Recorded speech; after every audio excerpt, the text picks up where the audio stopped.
예수님께서 이 땅 가운데 계시면서 3년을 특별히 공생애로 사셨습니다. 십자가에서 죽으시고 부활하시기 전까지의 3년을 얘기하는 거죠. 그 3년 동안 하신 일이 적지가 않습니다. 많은 병자들도 고치기도 하고 또 한편으로는 기적과 이적도 일으키시고 또 제자들에게 또 많은 무리들에게 이런저런 말씀으로 가르치시기도 하십니다. 근데 중요한 것은 이 3년 동안 하신 이 모든 일들이 사실은 그냥 우리가 눈으로 보는 것처럼 또 글을 통해서 읽는 것처럼 단순한 일들이 아니라고 하는 사실이죠. 수많은 질병과 장애를 치유하시는 그런 일을 하셨지만은 그러나 단순히 치유만을 위한 일이 아니었죠. 오병이어 칠병이어와 같은 사람으로서는 도저히 상상도 못할 그런 기적과 이사를 베푸셨지만 그것 또한 그냥 사람들의 폐를 불리기 위한 그런 단순한 사건이 아니었습니다. 의도하신 일이 다 따로 있었다라고 하는 것입니다. 우리는 성경을 보면서 이런 주님의 의도를 하나하나 잘 살펴가야 됩니다. 오늘 본문에도 보니까 한 맹인이 이 보게 되는 그런 기적이 일어납니다. 그런데 그 과정이 아주 특별하죠. 제가 우선 우리가 읽었던 본문의 내용들을 잠깐 여러분들도 함께 읽으셨지만은 함께 이렇게 소개를 해보면 이런 내용입니다. 먼저 23절에 보니까 예수님께서 맹인을 마을 밖으로 데리고 나가시죠. 왜 맹인을 마을 밖으로 데리고 나가셔서 고치셨을까? 예수님께서는 이미 많은 맹인들을 고치신 그런 일들이 있었고 또 한편으로는 병든 사람들도 자주 치료를 하셨습니다. 그러나 그때마다 마을 밖으로 데리고 나가거나 그렇게 하지 않지 않습니까? 그 자리에서 즉시 고치시거나 혹은 많은 사람들이 있는 자리에서 그 일을 행하셨는데 굳이 맹인을 마을 밖으로 데리고 나갑니다. 그 일 왜 그렇게 했을까라고 하는 거죠. 주님께서 왜 그렇게 하셨을까요? 왜 그렇게? 여기서 우리가 보면은 마을 밖으로 데리고 나갔다라고 하는 이 말은 그 마을에서 분리를 시켰다라고 하는 말과 같은 말입니다. 마을에서 분리시킨 거죠. 다시 말씀드리면은 예수님께서는 맹인을 마을 안 사람들과 분리를 시켰다는 겁니다. 그 마을은 어떤 마을이냐? 22절에 잘 나타나 있죠. 벳세다라고 하는 마을입니다. 그런데 이 벳세다는 오늘 본문에만 등장하는 마을이 아니라 그 앞에도 여러 번 등장을 합니다. 특별히 마가복음이나 마태복음이나 누가복음에서 보면은 그 내용들이 나타나 있습니다. 특별히 누가복음에서 보면은 9장에서 예수님께서 벳세다 지방에 그 벳세다 마을에 들어가십니다. 그곳에서 많은 병자들을 고치시고 또 기적을 행하십니다. 뿐만 아니라 예수님의 말씀을 듣기 위해서 멀리서 찾아온 사람들이 예수님의 말씀 가르치는데 그 말씀을 달게 받고 있다가 시간이 되어서 때를 놓치게 된 것이에요. 그래서 먹을 것이 없는 이 사람들에게 예수님께서는 오병이어의 기적을 베푸신 곳도 바로 이 벳세다 지역이에요. 이 모든 크고 놀라운 일들, 치유도 하시고 기적도 행하셨던 그곳이 바로 벳세다입니다. 그런데 누가복음 10장에 보면은 이 벳세다를 향해서 예수님께서 이런 말씀을 하세요. 화 있을진저 고라시나, 화 있을진저 벳세다야. 어디라고요? 벳세다. 벳세다를 향해서 화 있을진저 이렇게 말씀을 하세요. 그리고 너희에게 행한 모든 권능을 두로와 시돈에 행하였더라고 하면은 두로와 시돈은 아시다시피 이스라엘 그 북쪽에 있는 이방 나라를 얘기합니다. 하나님을 알지 못하고 믿지 않는 그런 나라를 얘기하죠.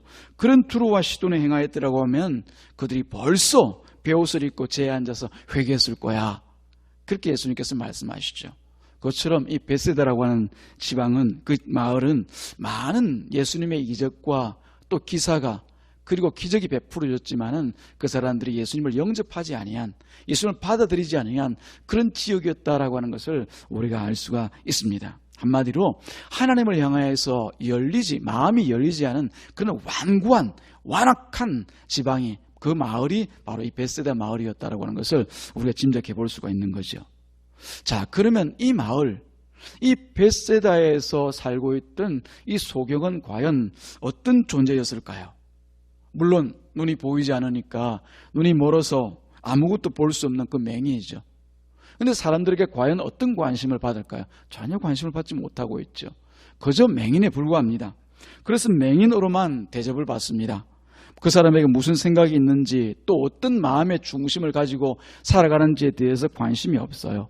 그 말에서 맹인은 그저 불행한 사람, 그냥 남의 도움이나 받고 살아갈 수 있는 그런 사람, 그 사람일 뿐이죠. 그 맹인은 단지 눈에 장애가 있을 뿐인데 말이죠. 장애라고 해봐야 눈이 안 보인다는 것 뿐인데도 불구하고 마을 안 사람들은 다 이 사람을 보고 불행하다, 안 됐다, 불쌍하다 그렇게만 생각합니다. 그러다 보니까 자연적으로 자신도 뭐라고 생각합니까? 나는 불행한 사람이야. 나는 왜 이렇게밖에 못 살아? 나는 왜 이렇게 눈이 보이지 않아? 저 사람들과 다를까? 그런 생각을 가지고 좌타가 인정하는 불행한 사람이 바로 지금 이 맹인입니다. 그 베세다 마을이었어요. 그래서 예수님께서는 그 맹인을 마을 밖으로 데리고 나가십니다. 맹인을 마을에서 벗어나게 해서 마을 안에서 받았던 그 모든 편견과 또 고정된 시선으로부터 분리를 시키는 거죠. 마을 안에서 들었던 모든 소리들을 벗어나서 이제는 자신을 구원하기 위해서 그 자리 가운데 오신 예수님의 말씀만 듣게 하시는 거예요. 그 마을 밖에서 오직 예수님 앞에 서 있는 자기 자신만 마주하게 마을 밖으로 이끌어 나가신 거예요. 지금도 예수님은 자주 우리를 마을 밖으로 불러내십니다. 그래서 세상에서 들리는 이 소리와 또 세상이 강요하고 우리에게 요구하고 있는 그 모든 편견으로부터 나를 그리고 우리를 분리시키려고 합니다. 어떻게 해요? 말씀으로요. 말씀으로. 예수님이 바로 그 말씀 그 자체이지 않습니까? 로고스라고 하죠. 요한복음 1장 1절 말씀에 보면은 이렇게 말씀하십니다. 태초에 말씀이 계시니라. 이 말씀이 하나님과 함께 계셨으니 이 말씀은 곧 하나님이시니라. 아멘. 예, 아멘입니다. 그리고 14절에 보면은 예수님에 대해서 이렇게 얘기합니다. 말씀이 육신이 되어 우리 가운데 거하심에 우리가 그의 영광을 보니 아버지의 독생자의 영광이요 은혜와 진리가 충만하더라.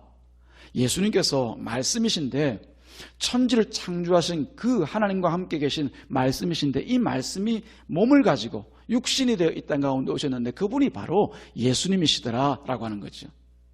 사도 요한의 이 증거가 바로 예수님에 대한 정확한 증거인 줄로 믿습니다. 과연 사도 요한이 증거한 대로 예수님은 말씀 그 자체이십니다. 이 예수님께서 지금도 베세다와 같은 이 세상에 빠져서 살아가는 우리들을 세상 밖으로 불러내어서 말씀 앞에 세우기를 지금도 원하고 계신 거예요. 마을 밖은 바로 말씀으로 오신 예수님을 만나는 자리입니다. 그 자리가 진정한 나를 만나는 자리입니다. 어떤 나 그리고 어떤 자리입니까? 바로 죄로 인해서 소망 없는 내가 예수 그리스도를 통하여서 구원의 은혜를 입는 바로 그 자리인 거죠. 자꾸 그 자리를 우리를 불러내시는 거죠. 말씀이 있는 자리, 말씀이 들려지는 자리, 말씀을 듣게 하시는 그 자리로 주님께서는 계속해서 우리를 불러내는 거죠. 이 예배의 자리도 그런 자리인 줄로 믿습니다. 세상에서 들리는 그 수많은 소리로부터 우리를 불러내어서 내 말 좀 들으라, 내 말 좀 듣자, 내가 너에게 말하지 않았니? 이 말씀, 이 말 다시 한번 기억해봐. 이렇게 계속 우리를 불러내는 거죠. 그렇습니다. 말씀으로 함께 하시는 주님이 나를 이끄시는 마을 밖으로 우리는 나가야 될 줄로 믿습니다. 홀로 주님과 만나기를 날마다 소원하시기를 주님의 이름으로 축복합니다. 그러나 어디 말씀 배운다고 해서 어디 말씀 배우자고 하는데 그 엉뚱한 데 다니시면 안 되고요. 또 뭐 큐티하자고 어디 가자고 그냥 데리고 나가는데 그런데 아무 때나 돌아가시면 안 되고 어디 그 안에 와서 함께 예배드리고 이 예배의 자리에서 또 하나님의 말씀을 또 깊이 새기는 저와 여러분이 되었으면 좋겠습니다. 자, 두 번째로 특이한 점이 뭐냐면은 예수님께서 이 단번이 아니고 두 번에 걸쳐서 치료를 하신다는 거예요. 몇 번에 걸쳐서요? 이렇게 마이크 그릇을 쓰고 계시니까 이렇게 말씀을 하셔도 잘 안 들려요. 손으로 한번 표시해봐요. 한 번이 아니고 몇 번? 두 번 맞습니다. 제가 이렇게 하려고 했는데 다 하시네. 두 번에 걸쳐서 치료를 하고 계세요.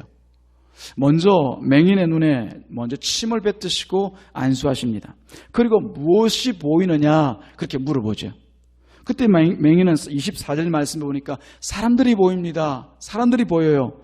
근데 나무 같은 것들이 걸어가는 것처럼 보입니다. 이렇게 대답을 하거든요. 이때 예수님은 다시 안수하십니다. 그때 그 사람이 모든 것을 밝히 보게 되었다. 그렇게 성경은 기록하고 있죠. 그런데 단번이 아니고 두 번이라고 하는 이 사실은 굉장히 중요한 의미를 가지고 있는 것입니다. 첫 번째를 보면은 예수님은 맹인의 눈에 자신의 침을 뱉고 안수하십니다. 뭐 침을 뱉었다라고 하는 이게 무슨 의학적인 작용, 의학적인 효과가 있어서 침을 뱉은 것 아닙니다. 지금도 뭐 그러면 눈 이렇게 좀 안 보이는 분들에게 침만 이렇게 툭툭 뱉으면은 눈이 잘 보입니까? 그거 아니죠. 예수님께서 특이한 행동을 하신 거예요. 침을 뱉어서 그 눈에 뱉어서 눈꺼풀에 뱉으셨는지 안 그러면 눈동자에 뱉으셨는지 정확하게 나타나 있지 않지만은 그런 그 두 눈에 예수님께서 직접 침을 뱉으시고 또 두 손으로 두 눈을 안수하십니다. 이건 예수님께서 늘 하시던 행동이 아닙니다. 왜 그럴까요? 저는 이 행동이 여러분 어떻게 생각하실지 모르겠지만은 마치 하나님께서 천지를 창조하실 때 인간을 창조하시고 난 뒤에 그저 육체에 지나지 않던 이 아담에게 하신 일들이 생각났습니다.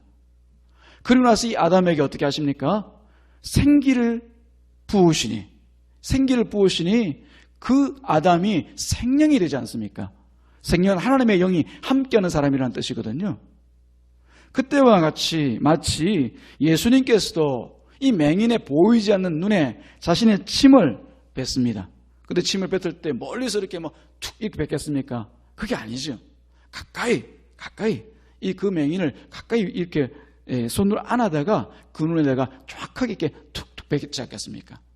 그와 같이 그 장면이 마치 이 맹인에게 생기를 부으시던 하나님처럼 예수님께서 이 맹인의 눈을 향하여서 침을 뱉어서 그 눈을 통해서 결국은 예수님이 보시는 그 세상을 함께 보게 만드셨다. 저는 그렇게 보입니다. 그래서 그때 보이는 것이 무엇입니까? 이제 그 맹인의 말을 들어봐야죠.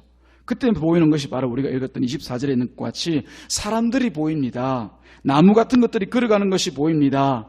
이렇게 두 문장으로 되어 있습니다. 근데 이게 사실 이게 한 문장으로 만들 수가 있거든요. 원문 그대로 보면은 한 문장에서 이 말이 나무같이 걸어다니는 사람들이 보입니다. 이 말이거든요. 나무같이 걸어다니는 사람들이 보입니다. 우리 같이 한번 해봐요. 시작. 나무같이 걸어다니는 사람들이 보입니다. 어떤 사람들은 이 과정을 두고 뭐 예수님께서 점진적으로 치료하시는 과정이다 이렇게 얘기를 합니다만은 저는 그렇게 보이지가 않습니다. 이렇게 보면 이 사람은 나무가 어떻게 생겼고 또 사람이 어떻게 생겼는지를 알고 있는 사람이 분명합니다.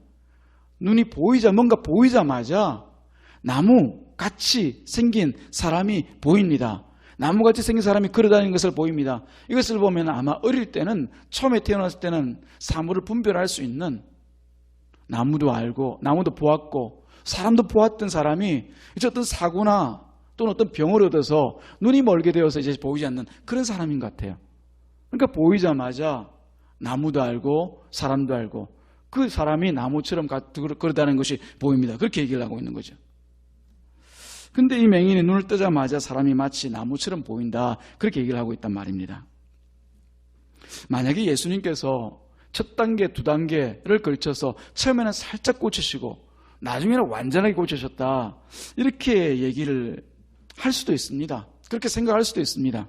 그것도 의미가 있습니다. 그러나 만약 그렇게 하셨다고 하면 굳이 예수님이 처음에 뭐하러 굳이 그 침을 뱉는 일을 하였을까라고 하는 거죠. 그죠?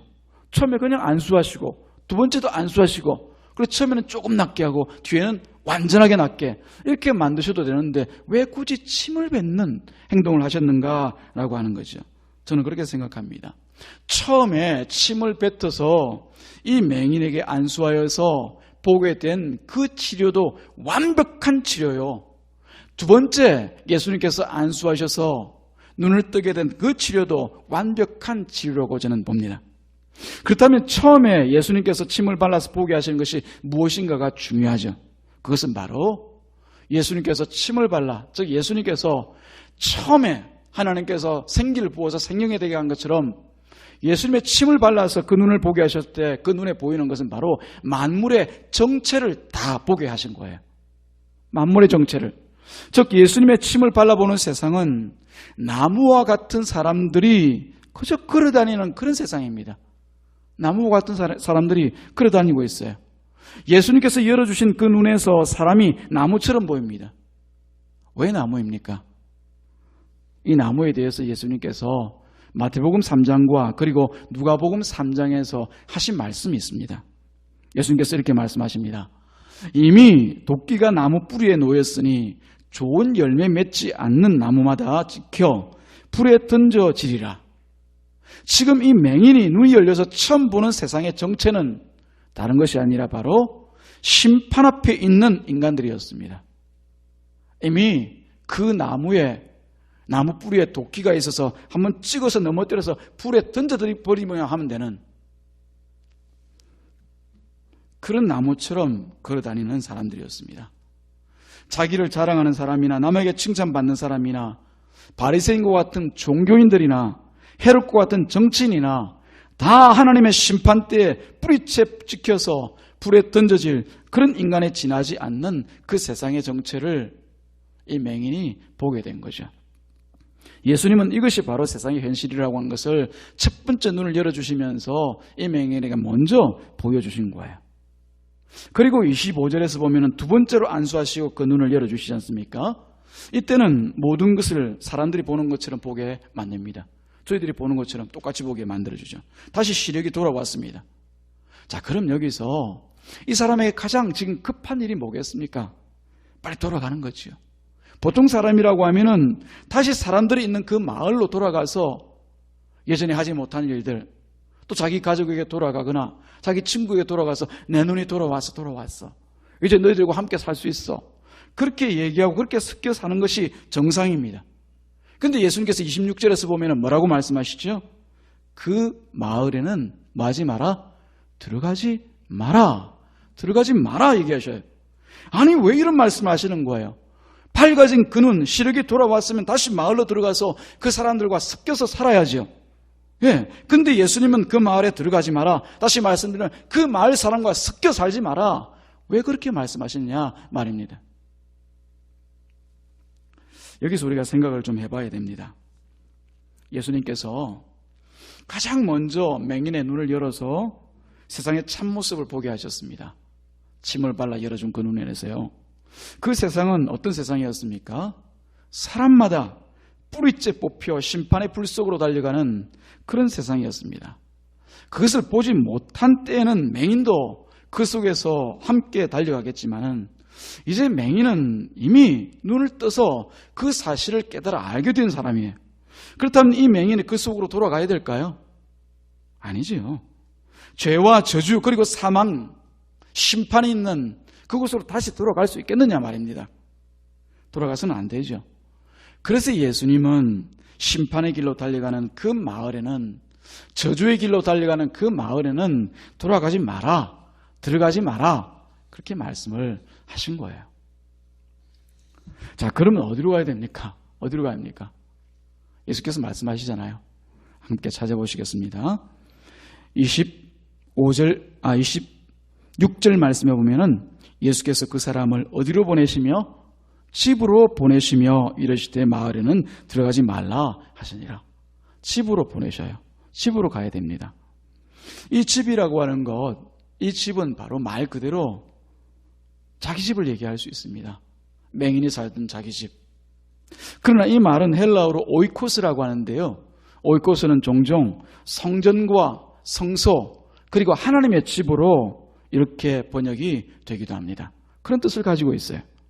자, 예수님이 말씀하신 그 집이 과연 맹인이 그 구차한 삶을 이어가든 또 진노받을 그 영혼들이 살아가는 그 세상 가운데 있는 그 집을 얘기하는 것이겠어요?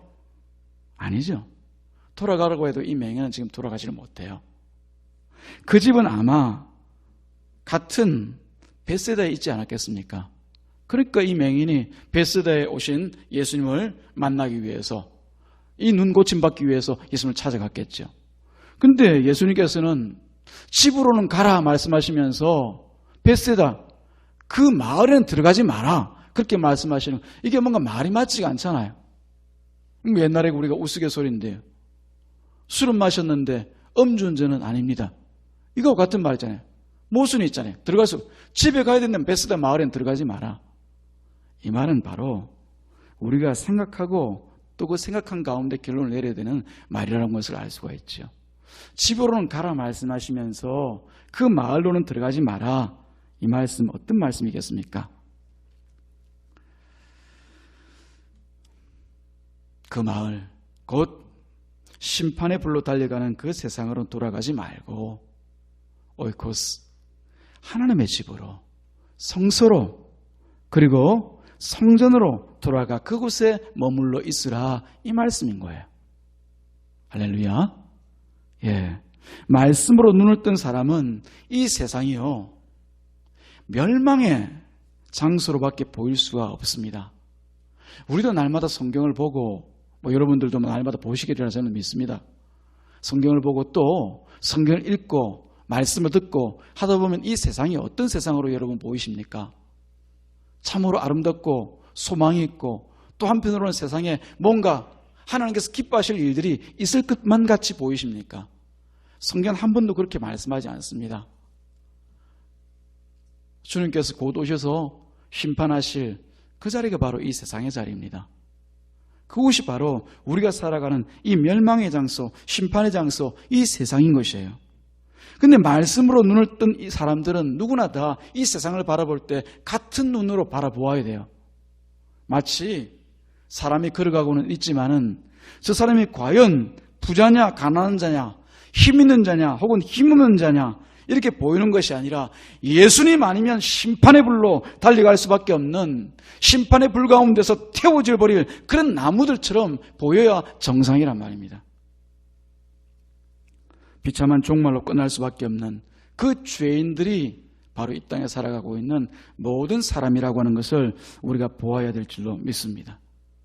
맹인이 그 눈이 열려서 처음 본 세상이 바로 우리가 잊지 말아야 될 세상입니다.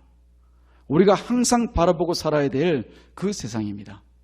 모든 사람들이 태워질 나무같이 심판의 길로 가는 세상인 것을 우리가 날마다 보고 살아야 될 줄로 믿습니다.